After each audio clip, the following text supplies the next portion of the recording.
Hey guys, Sean and Allison here from Spoken Garden. Hi everybody. Hey guys, so what we're looking at here and what we're going to be doing today is we're going to be planting under pretty much a shade, partial shade area.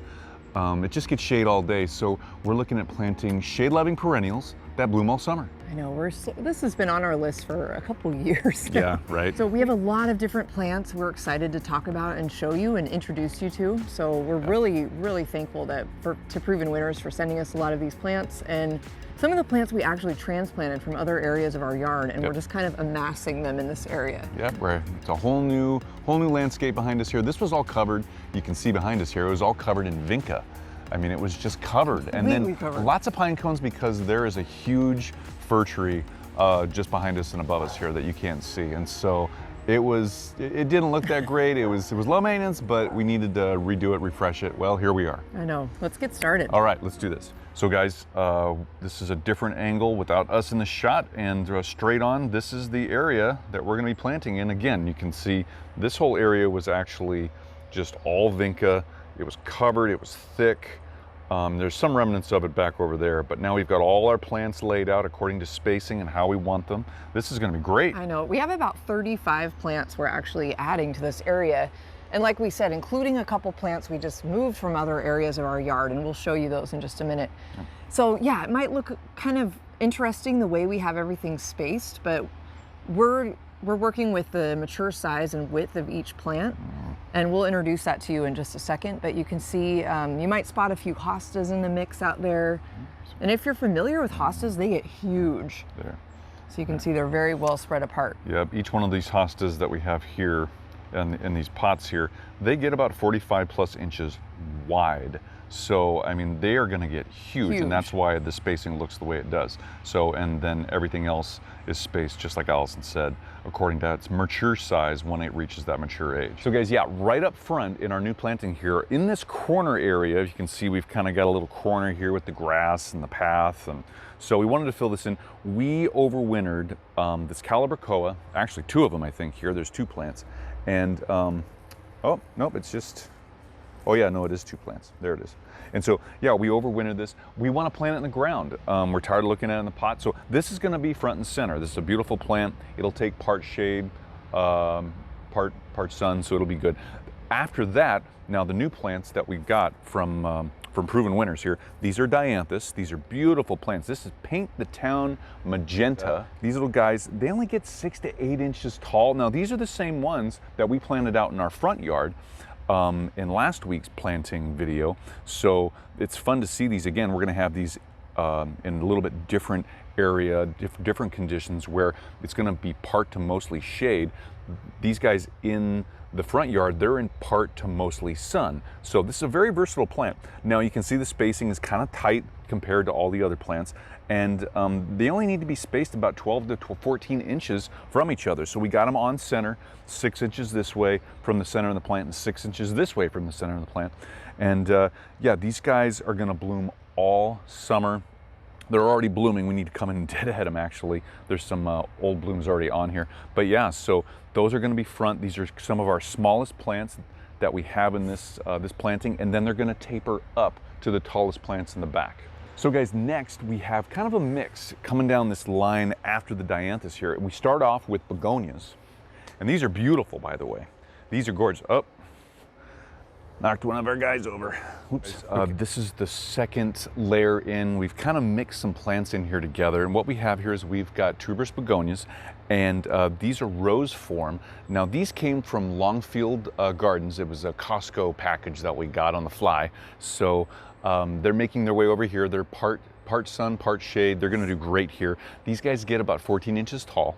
So they're gonna be taller than the dianthus, but they only need to be spaced about 12 inches on center. So we've got them almost the same as over here, pretty much the same as what's going on over here at the with the dianthus. Now mixed in with these beautiful begonias, and you can see these leaves, they're just gorgeous here. I mean, look how unique they are with that kind of swoosh up. It's round on the bottom and then it's got that tip. I mean, isn't that gorgeous? I love those. Those are gonna be so beautiful. Yeah. Now we've got these mixed in with heuchera. Now these are from Proven Winners, and we feel very grateful that Proven Winners sent these to us to trial in our garden under these conditions, which is part to full shade. Isn't that cool? And they're a perennial. They're going to bloom all summer long. We can't wait for them to bloom. And so these guys get 8 to 10 inches tall. Oh, sorry. These are Dolce Toffee Tart. So really cool, very unique heuchera. So 8 to 10 inches tall, and they need to be spaced about 16 to 18 inches from each other and other plants. So we've got a little bit different spacing. You can see between these guys, these two begonias, and then these heuchera, they're spaced a little bit differently. So, and we've got 2 begonias that go to 2 Toffee Tart heuchera that then go to 3 more begonias. Now, the other 2 down there were rose form. This is rose form.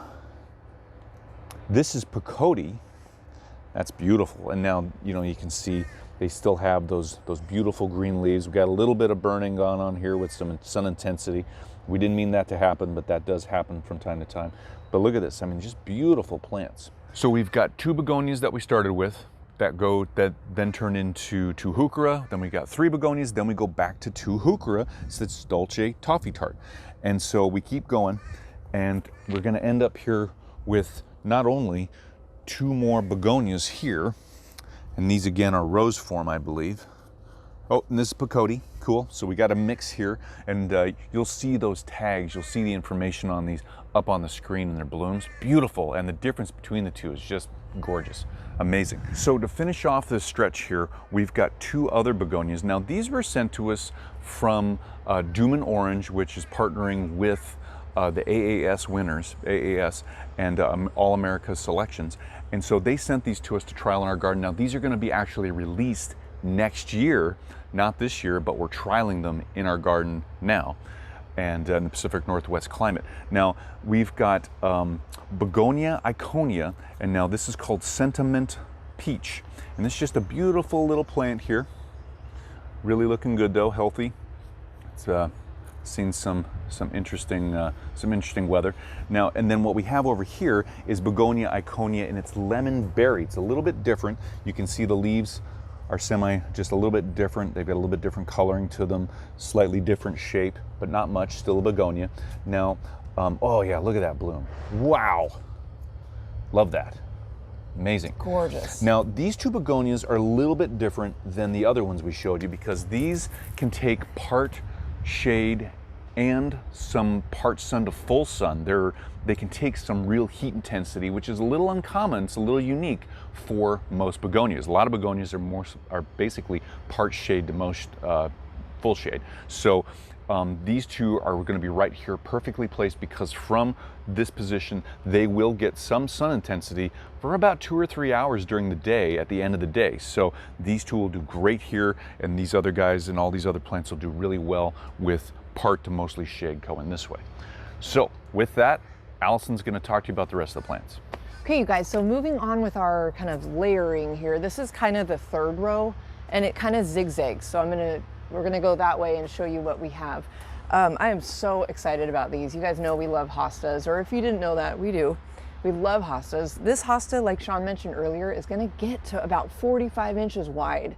That's over 3 feet. And this is a very, very large hosta. Yep. This is called Shadowland Diamond Lake. This is proven winners.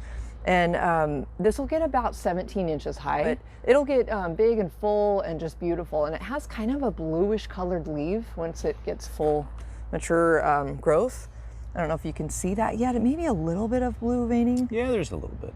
But oh, it's just a gorgeous, gorgeous plant. This hosta is hardy in zones 3 through 9. So we're in zone 8B if we haven't mentioned that yet. And again, we're in the Pacific Northwest. Okay, moving from the hosta up, we've got Astilbe.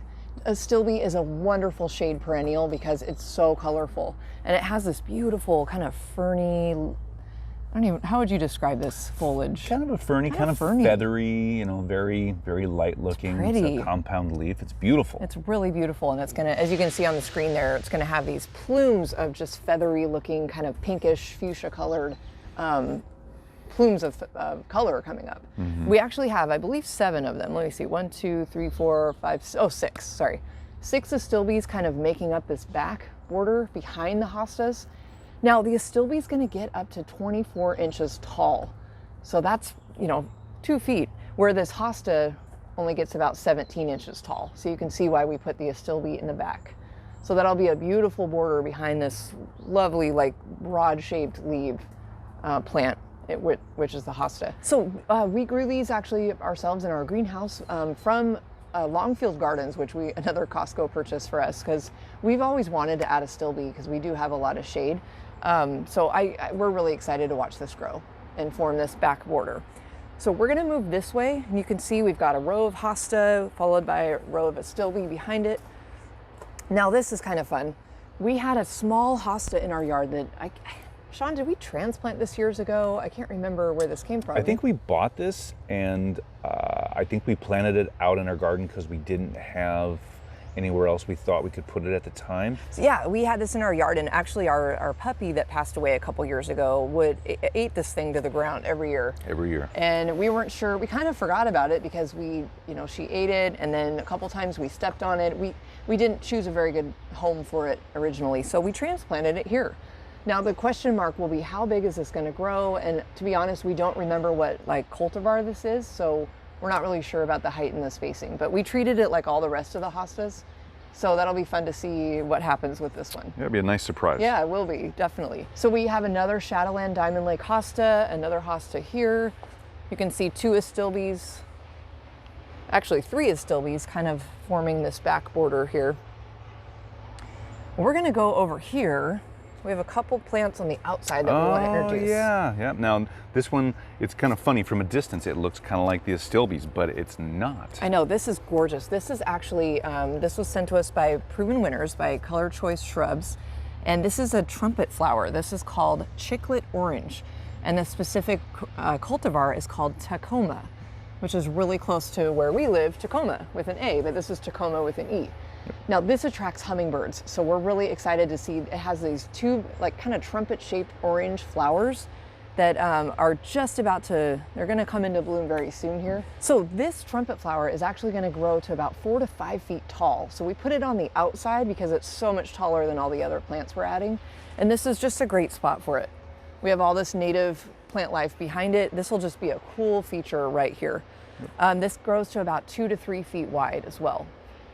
Now this trumpet flower is hardy in zones 8 through 11, so it does have a little bit of a shorter hardiness, but you could always put it in a pot and move it inside for the winter if you really want it. And again, it attracts hummingbirds, and we love adding that. I forgot to mention, all the astilbe attracts butterflies. The dianthus is a pollinator attractor, the heuchera and the hostas. So we're actually adding a whole new pollinator garden for shade in here, and we didn't really mention that yet. Okay, you guys, we have a couple more plants to introduce you to, but we've got to head over there. So let's go this way through the astilbe, the hostas. Watch your step. We're heading over here to our other shrub that we're adding. We have actually 3 new hydrangea shrubs that we're adding to our garden this year, and this is one of them. This is called Limelight Prime. And this is going to be a gorgeous green flowered hydrangea. This is a panicle hydrangea. See all the buds coming in right there? That's so exciting. Yeah, gorgeous. And when we got this, it had actually been sheared and cut. You can see where this was cut. Oh yeah, definitely. All across the whole top before it was sent to us. So it's gonna be a certain shape while it grows when we have it. But as time goes on, we'll be able to prune and thin some of this inner part out to get it so it's not so dense and it has more of a natural shape. That's awesome. Now this location right here is going to get some dappled sunlight through the day. As you can see, it's kind of in the sun from the morning sun behind us. It's going to get some afternoon, a little bit of sun a little later. This hydrangea will do well in part sun. So we thought this is a perfect spot for this. Now let me check the tag here because I forget all the details. This is going to grow to about 4 to 6 feet tall. So that we've got a crabapple over here and we've got a cotoneaster right here. So this is going to really fill in the back of this kind of understory under this tree. And then it'll get about 4 to 5 feet wide. It's going to be a good sized hydrangea. So I'm really excited for this. It's going to be gorgeous here. It's a summer and fall bloomer. So, and it's hardy in zones 3 through 8. So Limelight Prime, yay. Now another cool thing is behind us, I got a duck here because we've got a tree. Yeah, our trees are a little low here. Now kind of behind the hydrangea and behind everything else, we decided to transplant these 2 ferns we found in our yard that were way in the back, couldn't even see them. These are western sword ferns. Sorry, that's hard to say. And we've always been a fan of ferns here. They're very, they grow very well in the Pacific Northwest, and I love them. They do really well in the shaded areas, and especially undergrowth and forests around here. So just in the Northwest itself. So you'll find them. You'll find them in Oregon. You'll find them in Washington, and all the way up into British Columbia. Don't they look so pretty in the background? Yep, I love they're them going to already. add a lot. Yep.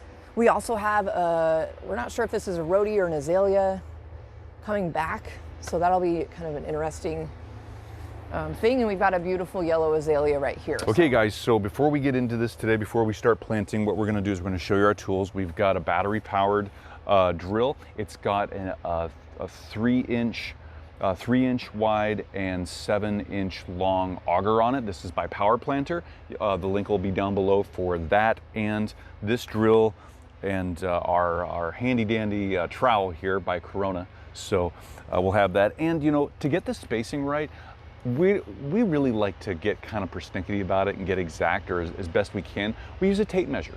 And you can use whatever you want, but we like to use these tape measures because it really helps us make sure that everything's spaced just the way it's supposed to be. So guys, for the auger, for the battery powered drill, for the trowel and the measuring tape, and even all of the plants, if you want to go check those out too, all the links for these will be down below in the description of this video. So go make sure to check them out. If you want to use these tools or you think you might need them and you want to go check them out to make sure there's something you want to use, definitely go check them out. They're really useful. We love them. So with that, should we get going? Yeah, let's get started. We've got a lot of planting to do. Okay, here we go.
Okay, you guys, we got it all planted and Yay. everything's in.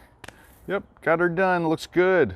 I cannot wait to see all of this grow and, you know, mature and like Love the spacing. all the spacing, the different heights and the layers and the textures. It's just gonna look gorgeous. Yep. Now guys, you can see right here, especially with the dianthus, we planted them a little higher above the grade of the soil. Now the reason for that is because we need to mulch in here to help retain soil moisture, insulate the roots, help the plant stay nice and healthy. So anticipating that, we have them a little bit higher planted right now because we are going to put down probably 2 or so inches of mulch in this whole area. So be great. So we'll show you an update soon on that. It's just gonna look awesome with the wood chip in here and it'll really finish it off. So yay! Yay! We did it. So guys, there you have it. We've planted our shade, our mostly shade, partial shade area with summer blooming, all summer blooming perennials. It's gonna be great. I know, I love this. I love the colors. There's gonna be a little bit of purple and white, but then mostly kind of a pink or a hot pink, kind of fuchsia color.